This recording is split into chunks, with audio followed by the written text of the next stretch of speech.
அதிகாரம் 46. பேல் பணியும் நேபோ குனியும். அவைகள் விக்கிரகங்கள் காட்டு மிருகங்களுக்கும் நாட்டு மிருகங்களுக்கும் சுமையாகும். நீங்கள் சுமந்த சுமைகள் இளைத்துப்போன மிருகங்களுக்கு பாரமாயிருக்கும். அவைகள் ஏகமாய் குனிந்து பணியும்.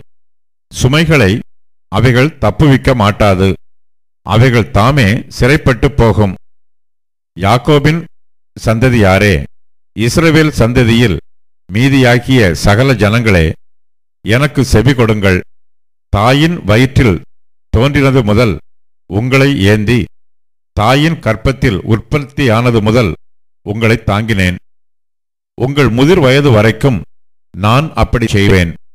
நரை வயது மட்டும் நான் உங்களை தாங்குவேன். நான் அப்படி செய்து வந்தேன்.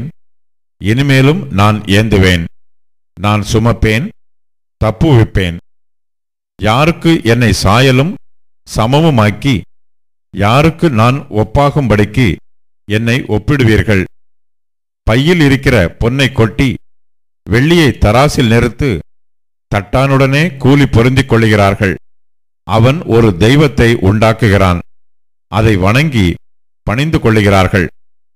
அதை தோளின் மேல் எடுத்து அதை சுமந்து அதை அதன் ஸ்தானத்தில் வைக்கிறார்கள். அங்கே அது நிற்கும்.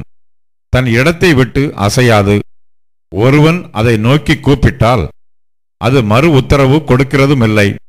அவன் இக்கட்டை நீக்கி அவனை ரட்சிக்கிறதும் இல்லை. இதை நினைத்து புருஷராயிருங்கள். பாதகரே, இதை மனதில் வையுங்கள். முந்தி பூர்வ காலத்தில் நடந்தவைகளை நினையுங்கள். நானே தேவன், வேறொருவரும் இல்லை. நானே தேவன், எனக்கு சமானமில்லை. அந்தத்தில் உள்ளவைகளை ஆதி முதற்கொண்டும் இன்னும் செய்யப்படாதவைகளை பூர்வகாலம் முதற்கொண்டும் அறிவிக்கிறேன். என் ஆலோசனை நிலை நிற்கும்.